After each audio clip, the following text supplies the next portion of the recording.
ሰላም እንዴት አላችሁ ክቡራን ተመልካቾቻችን የትውልዶች ወግ የተሰኘው መሰናዷችን ተጀምሯል። የዛሬው ርዕሰ ጉዳያችን ደግሞ የበጎ ፍቃድ አገልግሎት ይሰኛል። በዚህ ጉዳይ ላይ ከኛ ጋር ለመጫወት ለማውጋት ደግሞ እዚህ ስቱዲዮ እንግዶችን ጋብዣለሁ። እንግዶቼ ነጻነት ላቀው በበጎ ፍቃድ አገልግሎት ከ17 ዓመት በላይ የሰራች እንዲሁም ዲያቆን ብርሃን ተስፋዬ በበጎ ፍቃድ አገልግሎት ከ10 ዓመት በላይ የሰሩ ናቸው። እንግዶቼ ለጨዋታው ለወጉ ስለተገናኘን በቅድሚያ ከልብ ነው ማመሰግነው። መልካም እንደ ወደ መጀመሪያው ጥያቄ ላልፍ ወዳለሁ። ነጻነት ካንቺ ነው መጀመር የምፈልገው። እንደ ወደ በጎ ፍቃድ አገልግሎት የገባሽበትን አጋጣሚ ያን መንገድ የጀመርሽበትን አጋጣሚ አውጊን እስኪ።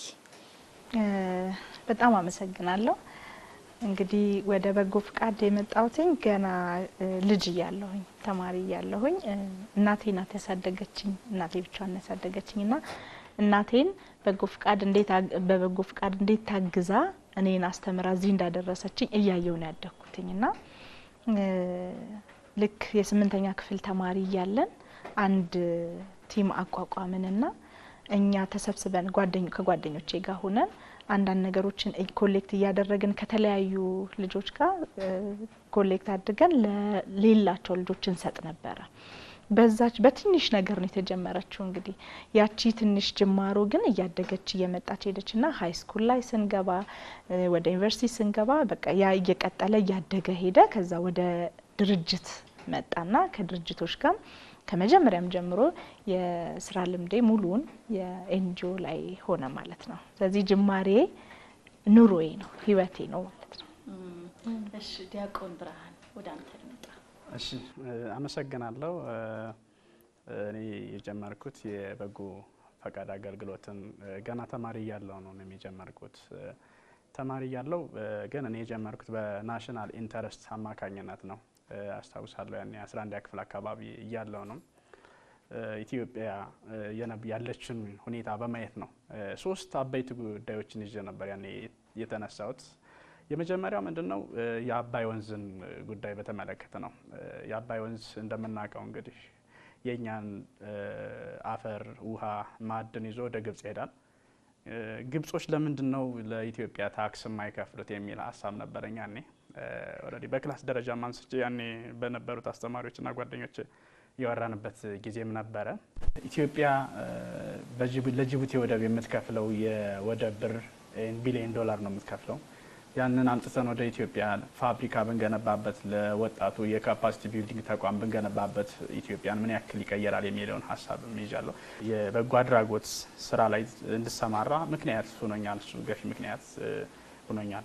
ሌላ ደግሞ እንደ ድርጅት ስመጣ ደግሞ እንግዲህ ንጋት የሚል ድርጅት መተነ እሱ ላይ እየሰራን ነው ያለ ነው። ይሄ ነው የኔ የበጎ ፍቃድ ጅማሬ። እሺ መልካም። ነጻነት እንግዲህ ከታች ከተማሪነት ህይወትሽ የጀመረው የበጎ ፍቃድ አገልግሎት አድጎ ወደ በጎ አድራጎት ድርጅት ላይም እንድትሰሪ እንዳደረገሽ ነግረሽናል። ታች ከጀመረ የበጎ ፍቃድ አገልግሎት ስራ እስካሁን በዘለቀው የህይወት መንገድሽ የስራ ጉዞሽ ውስጥ በምን ጉዳዮች ላይ ሰርተሻል? መልካም። እንግዲህ ከመጀመሪያው በድርጅታዊ ሲሆን ከትምህርት ቤት በጎ ፍቃደኝነት ባለፈ ድርጅታዊ ሲሆን ተማሪዎች ላይ ብዙ ጊዜ መንግስት ትምህርት ቤት ይማሩና ተማሪዎች የቱቶሪያል ክላስ ወይም ደግሞ ማጠናከሪያ ትምህርት የመክፈልና የማስተማር አቅም የሌላቸው ወላጆችን ቱቶሪያል ክላስ እንሰጥላቸዋለን። ስለዚህ ቱቶሪያል ክላስ የተሰጣቸው ልጆቹን በደንብ ካፓሲቲያቸውን በደንብ የማሳደግና ወደፊት ትልቅ ደረጃ እንዲደርሱ ያደረግንበት ብዙ ተማሪዎችን አሁን ላይ ምናልባት ይሄንንም ሚዲያ እየተከታተሉ ያሉ ልጆች ሊኖሩ ይችላሉ። ዶክተር የሆኑ ኢንጂነር የሆኑ ትልልቅ ደረጃ ላይ የደረሱ የራሳቸውን ድርጅት እየመሩ ያሉ ልጆች አሉ። ፕራውድሊ ደስ ብሎኝ ማወራው ከዛን ጊዜ ጀምሮ ኮትኩተን ያሳደግናቸው። በሁለተኛ ድርጅት የተለያዩ ድርጅቶች ላይ ነው ኤንጂኦ ላይ ሰራሁት። ሁለተኛው ድርጅት ሴቶችን እናቶችን የሚያግዝ ልክ እንዳልኩሽ እኔ እንዳደኩትኝ እናቴ እንዳሳደገችኝና ጠንካራ ሴቱና ብቻዋን እንዳሳደገች እናት ብቻቸውን የሚያሳድጉ እናቶች በተወሰነ መልኩ ቢደገፉ ራሳቸውን ችለው መቆም ይችላሉ። ስለዚህ women empowerment ወይም ሴቶችን ኢምፓወር የማድረግ ስራ በጣም በሰፊው ስንሰራ ነበር። ረጅሙን አመት እዛ ላይ ነው ያሳለፍኩት።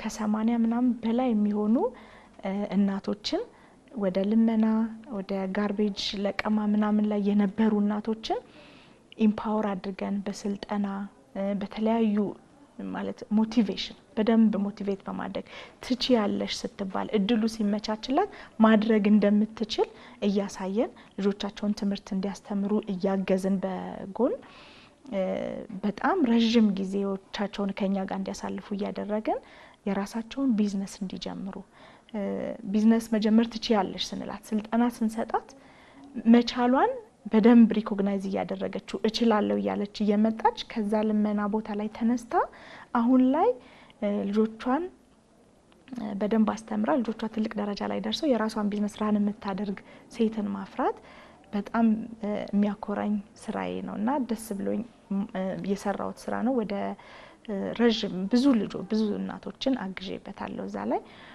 እነሱም ራሳቸውን ችለው እየኖሩ ይገኛሉ። አሁን ላይ ከርዳታ ነፃ ሆነው ማለት ነው። ከዛ በቀጣይ ግን ሳግዜ የነበረው ወጣቶች ላይ ነው። ወጣቶች በተለይ የማይታዩ በተለይ የትኛውም ትኩረት የማይሰጣቸው ይሄ ትምህርት ድሮፕ አውት ያደረጉ በሱስ ሊሆን ይችላል ወይም ልጅ ወልዳ በመሃል እድሜዋ ላይ ትምህርቷን ድሮፕ አውት አድርጋ ምናልባት 10ኛ ክፍል 8ኛ ክፍል 5ኛ ክፍል ድሮፕ አውት አድርጋ የስራ እድል ግን ምንም ያልተመቻቸላትን ወጣት እና ወንዶችንም ሴቶችንም አክቹሊ እና የስራ ላይ ልምምድ አድርገው እነሱ ሰርቲፋይድ ሆነው ኤክስፒሪየንስ ኖሯቸው አሁን ላይ ተወዳዳሪ ሆነው ራሳቸውን ችለው ስራ እየሰሩ ያሉ ትውልዶችን ወጣቶችን አፍርተናልና እሱ ላይም በጣም በሰፊው ወጣቶች ላይ ሰርተናል። አዲስ አበባ ላይ እንደ አዲስ አበባ በጣም ሙሉ 11ዱም ክፍለ ከተማ ላይ እንዲሁም ደግሞ አማራ ክልል ኦሮሚያ ክልልና የተለያዩ ክልሎች ላይ ድጋፍ ስናደርግና እነዚህ ልጆች ስናበቃ ቆይተናል። አሁን ላይ ባለሁበት ደግሞ ጥቃት የደረሰባቸው ሴት ህጻናት ከ18 አመት በታች የሆኑ ሴት ህጻናት ናቸው። ጥቃት ደርሶባቸው ግን መሄጃ ያጣሉ። እነሱን ወደኛ ማከል አምጥተናቸው በደንብ ማለት ህይወታቸው የወደፊት ህይወታቸው ጭልም እንዳይልባቸው በማገዝ በተለያየ ስልጠናዎች በማሰልጠን እንዲሁም ደግሞ ሳይኮሎጂካል ሰፖርት በመስጠት ከትራውማው እንዲወጡ እያደረግን ሂል እያደረጉ ከ18 አመት በታች የሆኑ ልጆች ከቤተሰብ ጋር የመኖር መብት አላቸው። ስለዚህ ያንን መብታቸውን ኤክሰርሳይዝ እንዲያደርጉ ወደ ቤተሰቦቻቸው የማቀላቀል ስራ እንሰራለን። ስለዚህ አሁን እነዚህን ህፃናት እንግዲህ እናቶች ላይ ሰርተናል፣ ወጣቶች ላይ ሰርቻለሁ እንዳልኩሽ። ከዛ ህፃናት ላይ ደግሞ እነዚህን ህፃናት ነው ከስር መሰረታቸውን ስንሰራው ትልቅ ሆነው የሀገር ገንቢ የሚሆኑት። ስለዚህ አሁን ደግሞ ከስር ከመሰረቱ ደግሞ እየሰራን እንገኛለን። ስለዚህ እናቶች ላይ ወጣቶች ላይ እንዲሁም ደግሞ ህፃናት ላይ በደንብ ይሄንን ስራ ስሰራ ቆይቻለሁ። መልካም ዲያቆን ብርሃን ወደ አንተ ነው የምመጣው። ከተማሪነት እስካሁን በዘለቀው የስራ የበጎ ፍቃድ አገልግሎት መንገድ እነማን ላይ ሰርተሃል? ምን ስራዎችን ሰርተሃል? እሺ በጣም ጥሩ። ተማሪ ያለን እንግዲህ ያኔ ቀደም በነገርኩሽ አግባብ አንድ በተቋም ደረጃ ያው ላይሰንስ የለውም እንጂ ኢንፎርማል ነው እንጂ አቋቁመን ነበር። ምናልባት ይሄን ፕሮግራም የሚሰሙት የኔ ጓደኞች አስተማሪዎች የትምህርት ቤት ዳይሬክተሮች ያውቁት ይሆናል። ቀገሙ የሚባል አንድ ድርጅት ነበረ። ምንድነው የሰየምነው ያን ቀገሙ የሚባል ድርጅት በትምህርታቸው ትንሽ ደከም ያሉ ተማሪዎች የሚታገዙበት እንዲሁም በሌሎች በሱስም ይሁን በአልባሌ የተያዙ ሰዎች የሚያገግሙበት አነስተኛ ድርጅት ሰርተን እሱ ተማሪዎችን እያገዝነ በጣም በርካታ ስራዎችን እየሰራንበት በርካታ ሰዎችን የረዳንበት ተቋም ነበር። ያን ያው ዩኒቨርሲቲ ሲንገባ ወደ ዩኒቨርሲቲ ቀረ። ሌላ ደግሞ በበጎ ፈቃደኝነት ደግሞ ከአዲስ አበባ ከተማ አስተዳደር ጋር እንግዲህ አንድ አጋጣሚ የመጣ በአዲስ አበባ ከተማ አስተዳደር ከለውጡ በኋላ አሁን የማዕድ ማጋራት ፕሮግራም አለ። ማዕድ ማጋራት ላይ በአዲስ አበባ ከተማ ላይ የተደረጉት ስፔሻሊ የ2018 የአዲስ ዓመትና የገና በዓል ማዕድ ማጋራት ላይ የሱፐርቪዥን ስራ ሰርቻለሁ በኮሚሽን ደረጃ ማለት ነው። ኮሚሽኑ ለኛ አውርዶ ሰጥቶና እሱን ነገር ኢቫሉዌት አድርገን ሱፐርቪዥኑ ምንድነው የቀረው፣ ምን መስተካከል አለበት፣ ጠንካራ ጎኑ ምንድነው የሚለው ነገር በደንብ የተነጋገርንበት የበጎ ፍቃድ ስራ ባህል እንዲሆን ያደረግንበት በርካታ ስራዎችን ሰርተናል። መቼስ እኛ ኢትዮጵያን የመረዳዳት የመደጋገፍ ባህል አለን። ከቤተሰብ የጀመረ ወደ ጎረቤት የሚያድግ ከዛ እያለ ደግሞ ሀገርን እስከ መገንባት የሚደርስ ግን እስከ ዛሬ በደረሰው ይሄ የበጎ ፍቃድ አገልግሎት ስራሽ ውስጥ ማትረሹ ገጠመኝ ካለ ለምሳሌ አንቺ ደግፈሻቸው ዛሬ ደግሞ ከራሳቸው አልፈው ለሌሎች መትረፍ የቻሉ ሰዎች ካሉ እናንሳቸው፣ ገጠመኞች ካሉ። ያ በጣም ደስ የሚሉ ገጠመኞች አሉ። በጣም ምኮራባቸው ምናልባት እንደዚህ አይነቱን ስራ በደንብ እንድሰራ ያገዘኝ ያበረታኝ ገጠመኞች አሉ። እንዳልኩሽ የቱቶሪያል ክላስ ስናስጠናቸው የጥናት አገልግሎት ስንሰጣቸው በደንብ ከዜሮ ተነስተው በደንብ ከፍ ያለ ትልቅ ውጤት እያመጡ ልጆች ነበሩንና አንድ ማረሰው አዳነ የሚባል ተማሪ ነበረኝና እሱ በጣም ነው በየጊዜው ፕሮግረሱ በጣም ደስ የሚል ፕሮግረስ ፍላጎትም ስለነበረው በደንብ ፕሮግረሱ ቀላል አልነበረምና አሁን ላይ ያለበት ሁኔታ ሐኪም ሆኖ ብዙዎችን ያያገለገለ ይገኛል። ኖት ኦንሊ በገንዘብ ብቻ እየተከፈለው ብቻ አይደለም፣ በነፃ የሚያገለግላቸውና ቼክአፕ የሚያደርጋቸው በየቤቱ ሂዶ የሚያግዛቸው አረጋውያኖች አሉ። ያንን እንግዲህ መሰረት መጣላችን አሁን ላይ ላለው እንደዚህ አይነት ስራ እንዲሰራ ተደርጓልና ለሌሎቹም መትረፍ ችሏል። ያንን አፍርተናል።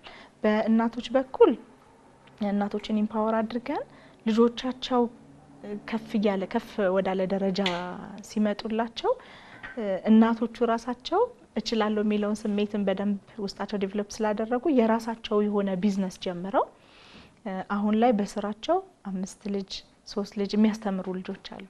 ይሄ ሰልፍ ሄልፕ ግሩፕ የሚባል ይሄ የቁጠባ ባህል አላቸው። በየሳምንቱ እንዲቆጥቡ እናደርጋቸው ነበርና ያ ህታማማችነት ፈጥሮ እርስ በራሳቸው ከአካባቢያቸው ላይ ከነሱ ትንሽ በኢኮኖሚ ዝቅ ያሉትን ልጆች እናቶች እያገዙበት ይገኛሉና አሁንም እየቀጠለ ማየታችን ለኔ አሁንም ትልቅ ተስፋ ይሰጠኛል። ሁሉ ጊዜ ይሄንን እንድሰራው በደንብ ያበረታታኛል፣ ኢንከሬጅ ያደርገኛልና ደስ የሚል ገጠመኞች እነዚህ ናቸው። እሺ ዲያቆን ብርሃን ይሄንን ጥያቄ ነው ወደ አንተ መማመጣው።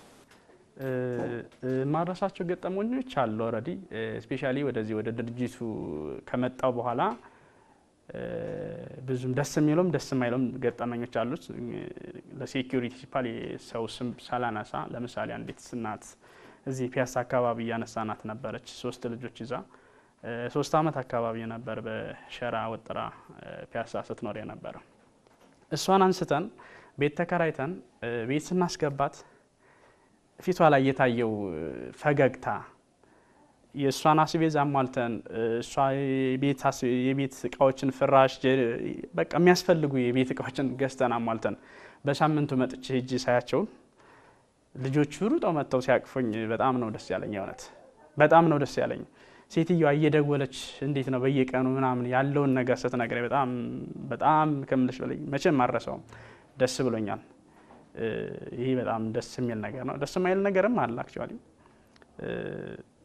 አለንልሽ እናግዝሻለን ብለናት እናት ሆስፒታል ውስጥ ገብታ እንደዚህ ኤመርጀንሲ ቀደም እንደ ድጋፍ እናደርጋለን ባልኩሽ ነገር በገንዘብ በማጣት ዊዝን 1 አወር ልጅቷ ያጣንበት ገጠመኝ ነበረ እና ያኔ በጣም የሚያሳዝን ነገር ነበር የገጠመን። ሌሎችም በርካታዎች ገጠመኞች አሉ። ግን አጠቃላይ በዚህ በጎ አድራጎት ስራ የሚሰራ ሰው ልክ ለሰዎች ለማብራት እንደሚቀልጥ ሻማ ነው ራሳቸውን ማየት ያለበት። ምክንያቱም በጎ ፈቃደኝነት በገንዘብ በቁሳዊ የሚተመን ሳይሆን በራስ ተነሳሽነት ተነስቶ አንድን ፕሮግራም የተደረገ ፕሮጀክት ዊዝን ሾርት ፔሪድ ኦፍ ታይም ሰርቶ አጠናቆ ለራስ እርካታ ማግኘት ለሀገረ መንግስት ግንባታም ትልቅ አስተዋጽኦ ማድረግ ነው ስለማስብ ማለት እና እነዚህ ገጠመኞች ትንሽ እንደገጠመኛለኝ እንደው ሳልናገረው ባልፍ እንደው ቅር የሚለኝ ወጣቶች የስራ ላይ ልምምድ ላይ ስንሰራ አንድ ልጅ በጣም ሱሰኛ ልጅ ነበር የገጠመን ልጅና ከሱስ ውስጥ መውጣትን ይፈልጋል፣ ግን እንዴት መውጣት እንዳለበት አያውቅም። ስለዚህ እኔ ሰው ሁኜ መኖር እፈልጋለሁ ሰው መባል እፈልጋለሁ በሰው ሁሉ ተንቄ የሚል እንትን ነበረውና እሱን ልጅ ኮች አድርጌው አንድ ጋርመንት ውስጥ መስራት ነው የምፈልገው ብሎ ጋርመንት ውስጥ አስገብተ ነው እዛ መስራት ጀመረ በጣም ከሱሱ ጋር ግን ሲታገል አልቻለምና ከአሰሪዋ ጋር ተነጋግረን ለሽንት እንደሚወጣ ያያደረግሽ እየፈቀድሽለት በቀን 4 ጊዜ ይወጣ ነበር ከምሳ በፊት 2 ከምሳ በኋላ 2 just እንት ሱሱን ብቻ አድርጎ እንዲመጣ ማለት ነው ፈቀድንለት ከዛ ከ15 ቀን በኋላ ከጧት 2 ነበር አንዴ ሆነ ከሰዓት አንዴ ሆነ ስለዚህ ወደ 2 ጊዜ ብቻ ተቀነሰ በአንድ ወር ጊዜ ውስጥ በቀን 1 ጊዜ ብቻ ሆነ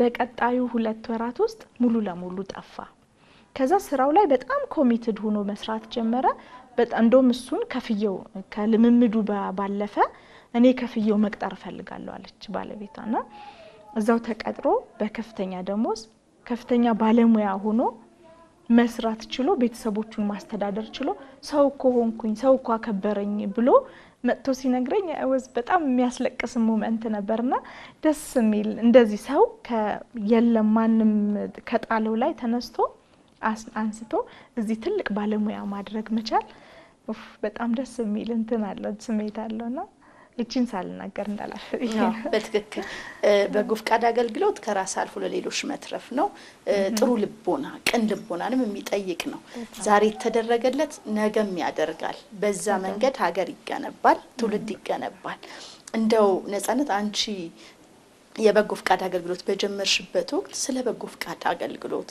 የነበረው መረዳት ማህበረሰቡ ምን ይመስል ነበር በዛ ውስጥም ተግዳሮት እንደሚኖረው አስባለሁ እነዚህንም አንሽልን አው እንግዲህ እኔ በጀመርኩባቸው እኔ እንኳን ስራ ላይ ሳልጀምር በፊት እኔ በዚህ ህይወት ውስጥ ስለሆነ ያለፍኩት በዛን ጊዜ ምንድነው የበጎ ፍቃድ የበጎ ስራዎች ሁሉ ጊዜ መስጠት ብቻ ሁሉ ጊዜ መረዳት ብቻ ነው ተብሎ ነው የሚታሰበው እና ልክ የበጎ ፍቃድ ድርጅት ከመጣ ይሰጣናል ተብሎ ነው ህብረተሰቡ የሚያስበው የሆነ ነገር ሊሰጣን ነው ብሎ ነው የሚያስበው ስለዚህ መሰጠት ነው እህል ከሆነ ምግብ መስጠት ነው የሆነ የሚፈልጉትን ነገር እዛ ጋር የሚያሟላላቸው የሚሰጣቸው ሰጪ ረጂ ብቻ ተብሎ ነበር የሚታሰበው እና የዛን ጊዜም ብዙ ካየሽው ብር ከሆነ የሚሰጡት አንድ ድርጅት መጥቶ ብር ነው በወር የሚሰጠው ካለ ብር በወር ይሰጣል ይሄን ያህል ብር ይባላል ያንን ብር ይሰጣል አስቤዛ ከሆነ በየወሩ የሚሰጠው አስቤዛ እህል ከሆነ እንደዛ ስለዚህ ሁሉ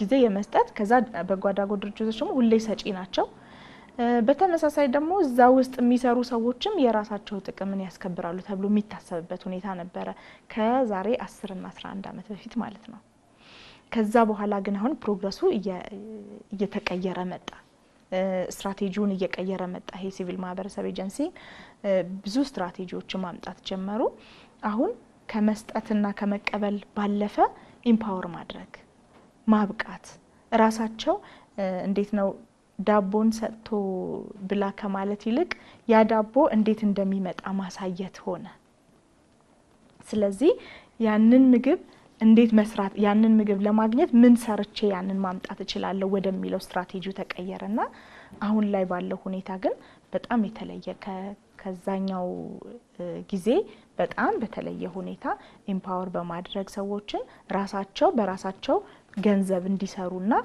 ማግኘት የሚፈልጉት ኒዳቸውን እንዲያሟሉ የማብቃት ስራ ሆነ ማለት ነው ስለዚህ ከዚህ በፊት ያለውን ሙሉ ለሙሉ እየተቀየረ ያለበት ሁኔታ ላይ ነው ነጻነታችሁ እንዳልሽው አሁን ለበጎ ፍቃድ አገልግሎት ትኩረት የተሰጠበት ዘመን ነው የበጎ ፍቃድ ማስተባበሪያ ጽፈት ቤት ራሱ ተቋቁሞ በክረምት ሰዓት ልጆች የበጎ ፍቃድ አገልግሎት ላይ እንዲሳተፉ የማድረግ አንዱ ለሌላው እንዲተርፍ የማድረግ ከዛም ባሻገር በበዓላት ወቅትም ጭምር ማዕድ ማጋራት የተቸገሩ ሰዎች ሳይጨነቁ በቀን አንዴም ሁለቴም ምግብ የሚበሉበት የምገባ ማዕከላትም ተቋቁመዋል ያን ብቻም አይደለም የተማሪዎች ምገባም አለ ሌሎች በርካታ የልግስና የክረምት በጎ ፍቃድ አገልግሎት ስራዎች ትኩረት ተሰጥቷቸው እየተሰሩ ነው እንደው ይሄንን ዘመን ስታስብ ምን ይሰማሃል ይሄስ ነገር ይሄ የተሰጠው ትኩረትስ እንደናንተ ላለ በበጎ ፍቃድ አገልግሎት ለተሰማራ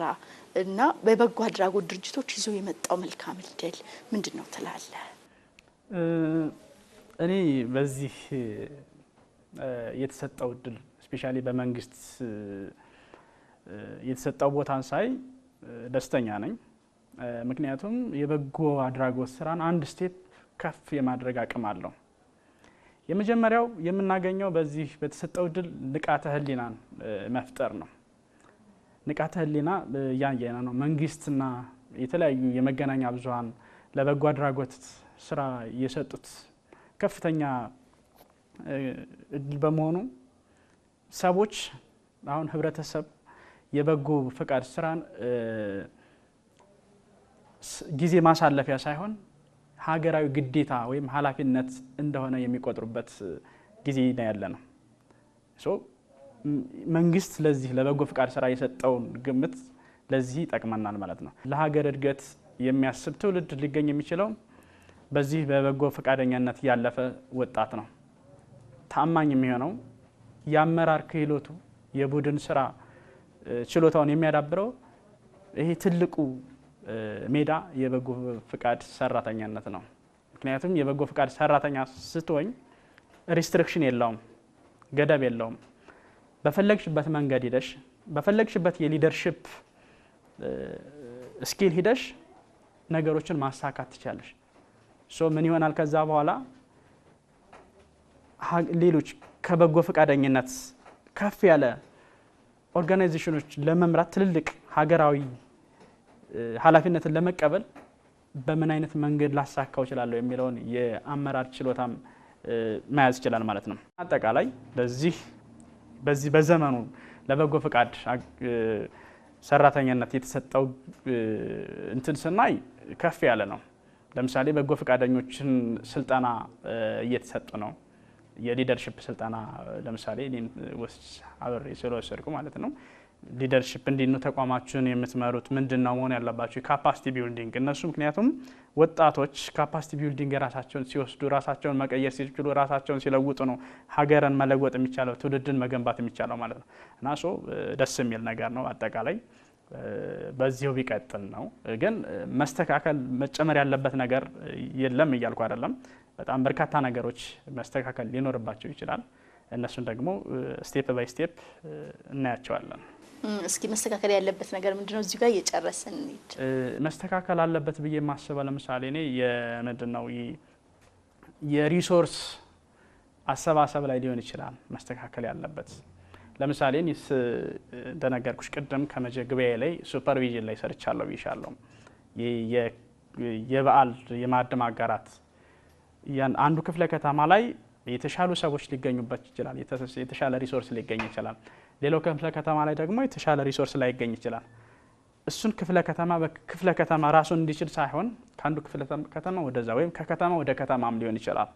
እሱ ለምሳሌ አንድ መስተካከል ያለበት እና ደግሞ ሊደርሺፑ ራሱ ኮች መደረግ ያለበት ይመስለኛል እኔ።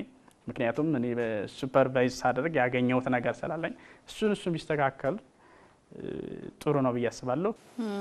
እሺ የበጎ ፍቃድ አገልግሎት መቼስ በርካታ ጥቅም አለው። ሁሉም ነገር በክፍያ ሊሰራ አይችልም። በክፍያ መሰራትም አይችሉ ግን ወጣቱ ሀገር በትብብር የሚሰራቸው ብዙ ስራዎች አሉ። በዚህ መንገድ የሚድን የሀገር ሀብትም አለ። እንደው ሌሎች ጥቅሞችንም እናንሳ።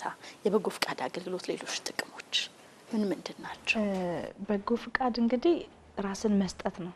በጎ ፍቃድ ሰራለሁኝ ብዬ ስነሳ ራሴን ነው ሰጥቼ የምነሳውና ራስን መስጠት ያለኝን ማካፈል ደግሞ መባረክ ነው መመረጥም ነው።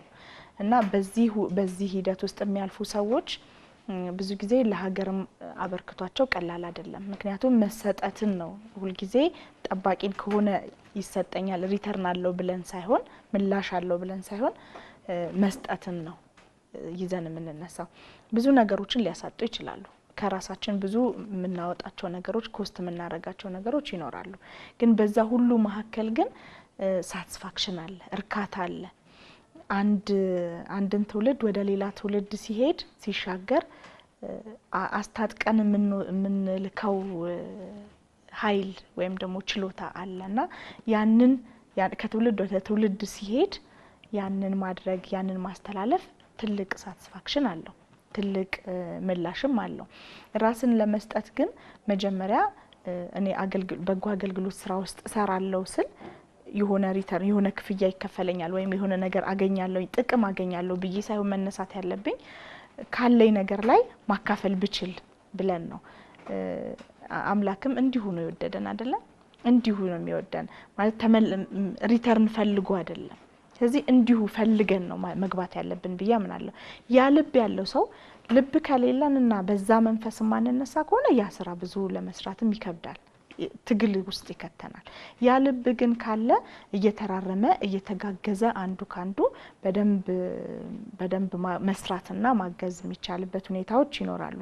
ትውልድንም ማዳን ይቻላል። አንዳንድ ጊዜ እርዳታን እንደ መስጠት ብቻ በጎ አድራጎትን እንደ ሰጪ ብቻ አድርጎ መጠበቅ በራሱ ትልቅ ዋጋ ያስከፍላል። ግን ይሄንን ግን አዌርነስ ወይም ደግሞ ይሄንን እንደ እኛ አሁን በተለያዩ ኮሚኒቲዎች ላይ ስልጣናዎችንም አዌርነሶችንም ክሬት እናደርጋለን። በዛ መልኩ ትውልዱን መቅረጽ፣ ማስተካከል፣ ማገዝ ይቻላል። ስለዚህ አንድ ሰው ሲደረግለት እና የሆነ ደረጃ ላይ ሲደርስ ከዛ በኋላ ቀጣዩ ደግሞ እኔም ለካ ይሄ ኃላፊነት አለብኝ ይሄንን ማድረግ ይጠበቅብኛል። ኃላፊነት እያስታጠቅናቸው ነው የምንሄደው። ስለዚህ ለቀጣዩ ትውልድ ኃላፊነት አለበት ማለት ነው። የማስተላለፍ፣ የመስጠት፣ የማገዝ ኃላፊነት እያስታጠቅን እንሄዳለን ማለት ነውና ከትውልድ ወደ ትውልድ በደንብ ነው ይሄ ሊሄድ የሚገባው ብዬ አምናለሁ። አሁን ላይ በሰፊው እየተሰራበትም ስለሆነ ከዚህ በፊት ባሉት እንትኖች ያው እንዳልኩሽ ጠባቂነት ብቻ ነው። አሁን ላይ ግን መንግስትም በደንብ ትኩረት ሰጥቶት እየተሰራበት እያለ ስለሆነ እንዳልኩሽ እኔ ረጅሙን አመት በሴቶችን ኢምፓወር በማድረግ ነው የሰራሁት። አሁንም ሴቶች ጋር ነው የምሰራው። ሴት ላይ መስራት ማለት ሀገር ላይ መስራት ነው ብዬ ስለማመን ሴትን ኢምፓወር አደረግናት፣ ሀገርን ኢምፓወር አደረግ። በሷ ስር ያሉ ወንዶችም ሴቶችም ሊኖሩ ይችላሉ። ስለዚህ እነሱን በደንብ እሷ ኮች እያደረገች እዚህ ደረጃ ላይ ታደርሳለች ብዬ አምናለሁ። ስለዚህ በየትውልዱ የምናስተላልፈው ዋጋ አለው ማለት ነው። እኛ አንድ የምናደርጋት አንድ እርምጃ ብዙ እርምጃዎችን ወደፊት ትወስድልናለች በዚህ አምናለሁ። መልካም ዲያቆን ብርሃን፣ እንግዲህ የበጎ ፍቃድ አገልግሎት ተቋማዊ ቅርጽ የሚይዝበት አንዱ መንገድ የበጎ አድራጎት ድርጅት ማቋቋም ነው። እነዚህ የበጎ አድራጎት ድርጅቶች ሀገር ውስጥ ካሉትን ባሻገር በፊት የውጭ ድርጅቶችም አሉ። በዛ መንገድ የሀገር ውስጥ ያሉትንም ይደግፋሉ፣ ብዙ ስራዎች ይሰራሉ። አሁን ግን ያ ጊዜ እያበቃለት የመጣ ይመስለኛል። ዓለም ላይ ካለው ነገር ጋር ተያይዞ ይሄ የፈጠረው ክፍተት ምንድን ነው? በበጎ አድራጎት ስራዎች ላይ ይህንን ክፍተትስ በሀገር ውስጥ ባለ አቅም እንዴት ልንሻገረው እንችላለን የሚለውን ደግሞ እናውጋ። በሁለቱም መንገድ ነው የማየው። ይሄን ከውጭ የሚመጣውን እርዳታ ነው በአሉታዊ ገንና በአውንታዊ ማለት ነው። አሉታዊን ስናነሳ ህዝባችን ወይም ወጣቱ ትውልድ ስፔሻሊ እርዳታ ጠባቂ እንዲሆን አድርገውታል። ወጣቱ ትውልድ መስራት እየቻለ ስራ ፈት ስራ ጠል እንዲሆን አድርገውታል። ህዝባችንም በሌላ መንገድ በአንድ የሚሆን በሌላ ካልቸሩ እንዲበረዝ አድርገውታል። የሀገራችን ቅርስና ሌሎች መሰል ነገሮች እንዲሰለሉ የተደረገበት መንገድ አለ። እንዴት ማድረግ ይቻላል ወደሚለው እንምጣ። የመጀመሪያው ምንድነው? ሎካል ሪሶርስ ሞቢላይዜሽን ነው። ትስስር መፍጠር ማለት ነው ባጭሩ። የሀገር ውስጥ ባለሀብቶች፣ የሀገር ውስጥ ድርጅቶች አሉ። እነሱን ከተቋማት ጋር ከሎካል ኦርጋናይዜሽኖች ጋር ትስስር ማድረግ መግበር ምን ያክል እነሱም በትክክል እቅዳቸውን አስቀምጠው ይሄን ያክል ሰዎች ማገዝ እንችላለን፣ ይሄን ያክል ሀብት መሰብሰብ እንችላለን፣ በቂ የሆነ የሰው ኃይል አለን፣ በቂ የሆነ የምንረዳ በስነ ስርዓት በመስፈርት የተሰበሰቡ ሰዎች ካሉ እነሱን ማድረግ እንችላለን የሚሉትን ኦርጋናይዜሽኖች ከረጃ አካላት እነማን ናቸው? ኢትዮጵያውያኖች ማለት ኢትዮጵያውያኖች ባለሀብቶች፣ የኢትዮጵያ ተቋም ኢትዮጵያ ውስጥ ያለ ተቋም ማለት ነው። እነሱን ማገናኘት ሲቻል አንዱ የመጀመሪያው የሎካል ኦርጋናይዜሽን ማስኬድ ይቻላል። ሁለተኛው ደግሞ ምንድነው? የሶሻል ኢንተርፕረነርሺፕ የምንለው ማለት ነው። ሶሻል ኢንተርፕረነርሺፕ ማለት ማህበራዊ ትስስር ማለት ነው። ድርጅቶች ሁልጊዜ ዶኔሽን መጠበቅ የለባቸውም። ሁልጊዜ ከሰው ተቀብለው ለሰው መስጠት የለባቸውም። ባገኙት ነገር ራሳቸውን የሚያስተዳድሩበት ኢንካም ጀነሬት የሚያደርጉበት ነገር መስራት መቻል አለባቸው። እሱ ደግሞ በአዋጁም ይፈቅዳል፣ አሲሶም ይፈቅዳል። ማንኛውም የኤንጂኦ ተቋም ከዶኔሽን ከመጠበቅ ይልቅ የመጀመሪያ ዶኔሽን ካገኘ ራሱን በራሱ የማስተዳደር የሚችልበትን የቢዝነስ ክሬት ማድረግ ቢችል ይሄንን ማስኬድ እንችላለን። ሶስተኛ ደግሞ አሁን የፈጠረልን ነገር አለ። ይሄ ምንድነው? የዲጂታላይዜሽን ነው ወይም ክራውድ ፈንዲንግ የምንለው ነገር ማለት ነው። በተለያዩ ፕላትፎርሞች ለምሳሌ ቲክቶክ አለ፣ ዩቲዩብ አለ። በእነዚህ ፕላትፎርሞች በሌሎችም ጨምሮ ፕላትፎርሞች ተጠቅመን የኢትዮጵያን ዲያስፖራና የኢትዮጵያን ነዋሪ እርስ በርስ በማገናኘት መሰብሰብ ይቻላል፣ ፈንድ መሰብሰብ ይቻላል፣ ድርጅቶችን ማስኬድ ይቻላል። በእነዚህ ስፔሻሊ በሶስቱ ነገሮች ድርጅቶችን ማስኬድ ይቻላል። የውጭ ድርጅት መጠበቅ ላይኖርብን ይችላል። እሺ አሁንም ዲያቆን ብርሃን አንተ ጋር ነው ቆይታ ማደርገው። ያለፈውን ዘመን በበጎ ፍቃድ አገልግሎት በበጎ አድራጎት ስራዎች ላይ ስታስብ ምን ይሰማሃል? ከዚህ ዘመን ጋር ስታነጻጽረው እንዴት ታስበዋለህ? እኔ ሳስበው እንግዲህ በሁለት አይነት መንገድ ነው አሁን እይታዬን ማስቀምጠው። አዎንታዊ እይታና ነገ አሉታዊ እይታዎችን እንትን ብዬ ማስቀምጫ ማለት ነው። አዎንታዊ እይታዎች ምንድናቸው? ሰዎች መረዳት ያለባቸው ሰዎች በጊዜው ተረድተዋል። በልቶ ማደር የነበረባቸው ሰዎች ያኔ በልተው አድረዋል። የስራ እድል መፈጠር የነበረበት ሰው የስራ እድልን ኦፖርቹኒቲ አግኝቶ ተፈጥሯል። ምንድነው የቮለንተር ወይም የበጎ አድራጎት ስራ ካልቸር ሆኖ እንዲቀጥል አሁንም እኛ ተምረንበታል፣ ትምህርት ቤት ሆኖናል ማለት ነው። አሉታዊ እይታዬ ደግሞ የባለፈው ምንድነው የበጎ አድራጎት ስራ ወይም የሲቪክ ማህበራት ስራዎችን ሳይስገመግም ሰዎች ብር ሰው እንዲጠብቁ የሰው እጅ እንዲጠብቁ ተደርገዋል ነው እያልኩ ያለሁት እኔ። ስራ መፈጠር ነበረበት። የተለያዩ ኢንዱስትሪዎች መሰራት ነበረባቸው። የተለያዩ የቴክኖሎጂ ተቋማት መገንባት ነበረባቸው። የተለያዩ ወጣቶች የአቅም ግንባታ መሰጠት ነበረባቸው። አሁን እኮ ያለው እኮ ስፔሻሊ እኔ አንድ ማልስማማበት ነገር ስላለ አሁን ላለንበት ቀውስ አሁን ላለንበትም መንገራገጭ የራሱ ተጽዕኖ አለው ብዬ ነው የማስበው። ይህንን ግን ከስተማይዝ ማድረግ ተችሎ ቢሆን ኖሮ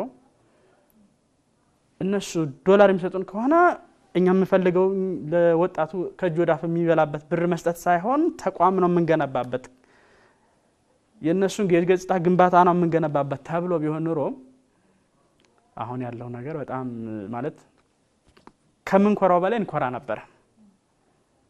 አሁን ላይ ያለው ግን ሪላቲቭሊ ጥሩ ነው። የመንግስት እይታ ጥሩ ነው። የመገናኛ ብዙሃን እይታ ጥሩ ነው። የሰዎችም እይታም ያው እየተቀየረ ነው። እዚህ ላይ ሰፋ አድርገን ስናየው በጎ አድራጎት በነገራችን ላይ የማይገባበት ነገር የለም። በጎ አድራጎት ለዚች ሀገር ለየትኛውም ሀገር በጣም ጠቃሚ ነው።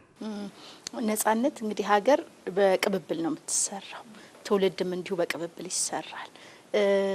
ይሄ ትውልድ ትናንት ከነበረው የበጎ ፍቃድና የበጎ አድራጎት ስራ ምን ሊማር ይገባል? ምን ሊጨምርበት ይገባል? ለነገ ደግሞ ምን ሊያቆይ ይገባል ትያለሽ?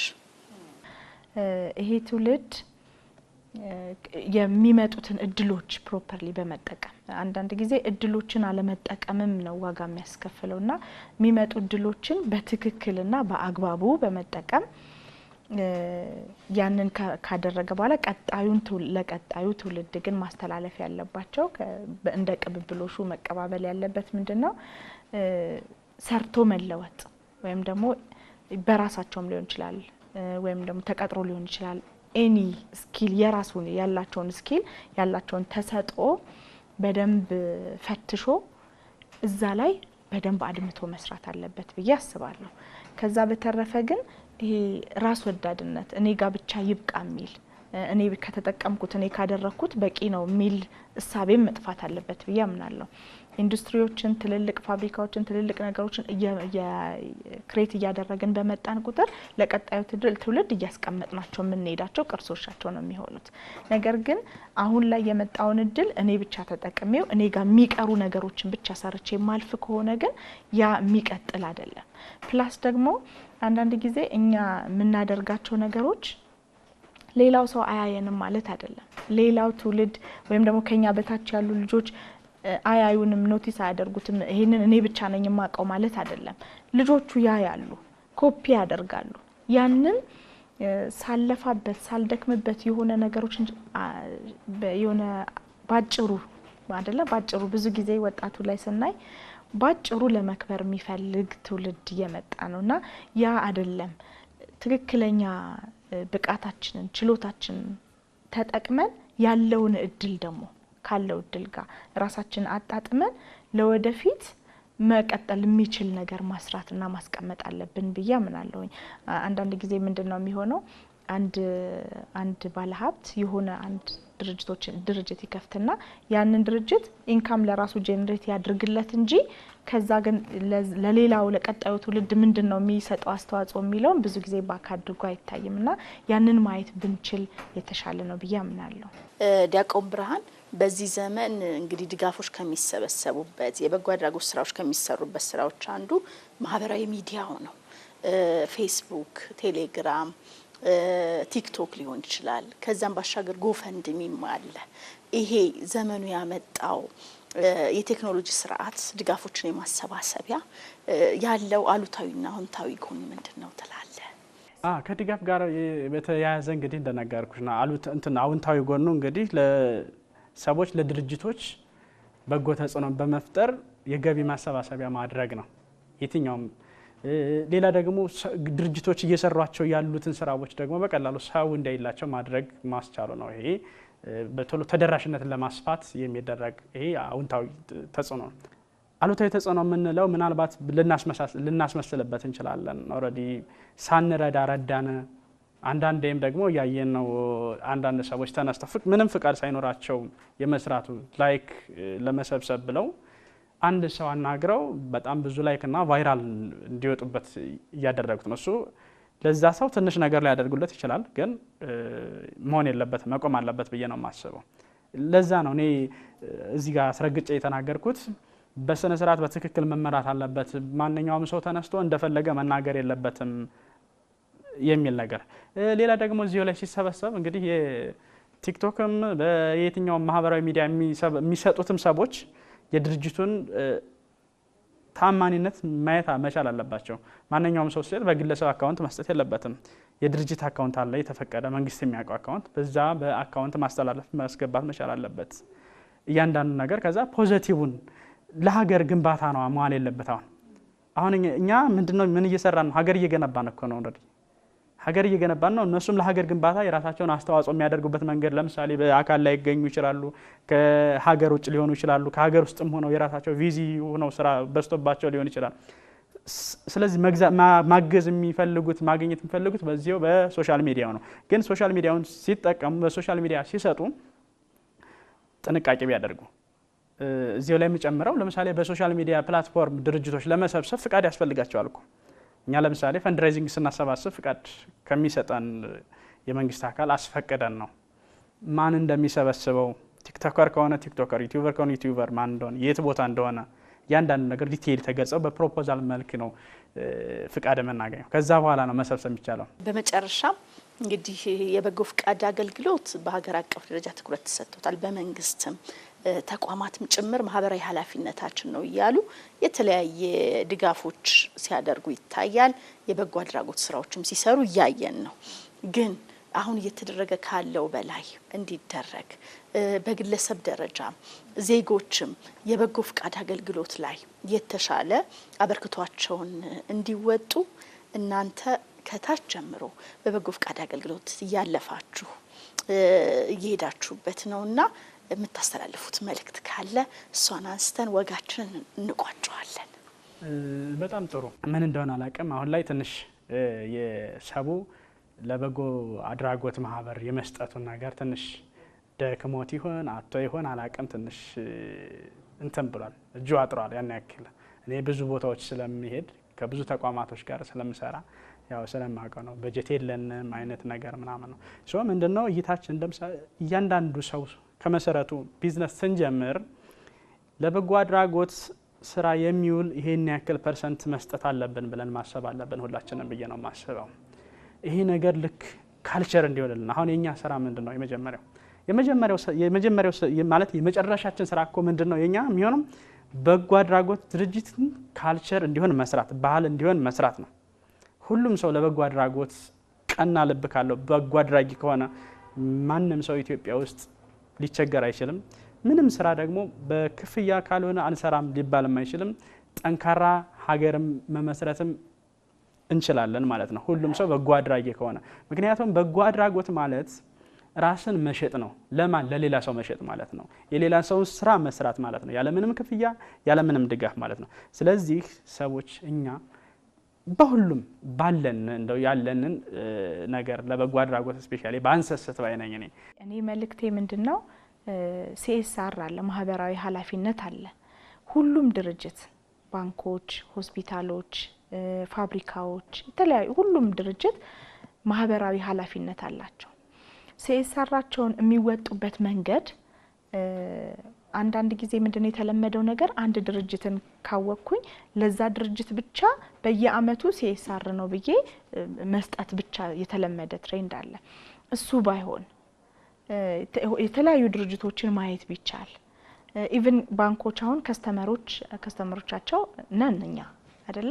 ስለዚህ ከስተመርም ሆነናቸው በተመሳሳይ መተው ያገባኛልነት መተው ቢያዩን ቢጎበኙን ምንድነው የሚሰራው ሚለውን ሪሊ መሬት ላይ ያለውን ነገር ቢያዩትና ለየሁሉም ድርጅቶች ግን ማድረግ የሚችሉትን CSR ወይም ደግሞ ማህበራዊ ኃላፊነት ግዴታቸውን መወጣት ቢችሉ ፊታቸውን ወደ እንደዚህ ማዞር ቢችሉ ከግለሰቦች ላይ አንዳንድ እንትኖች ላይ ሁሉ ጊዜ የተለመደ ስጦታ ብቻ ባይሆንና ድርጅቶች ላይ እየተሄደ ፎርማል የሆነ ትክክለኛ የሆነ ድጋፍ ማድረግ ቢቻልና እየሄዱም ደግሞ መጎብኘት ቢቻል የሚል መልእክት አለኝ። መልካም። ነጻነት ላቀው እንዲሁም ደግሞ ዲያቆን ብርሃን ተስፋዬ እዚህ ስቱዲዮ ተገኝታችሁ በበጎ ፍቃድ አገልግሎት ዙሪያ ለሰጣችሁን ቆንጆ ቆይታ ለነበረን ወግ ጨዋታ ከልብ ነው ማመሰግነው። እኛም እናመሰግናለን። ክቡራን ተመልካቾቻችን በዛሬው የትውልዶች ወግ መሰናዷችን የበጎ ፍቃድ አገልግሎትና የበጎ አድራጎት ስራ በትውልዶች መካከል በዘመናት መካከል ያለውን መልክ አንስተን እንዲህ ቆንጆ ቆይታ አደረግን። የሌሎች የፋና ቴሌቪዥን መሰናዶች ይቀጥላሉ። እኔ ከወዲሁ ሰናበታችኋለሁ።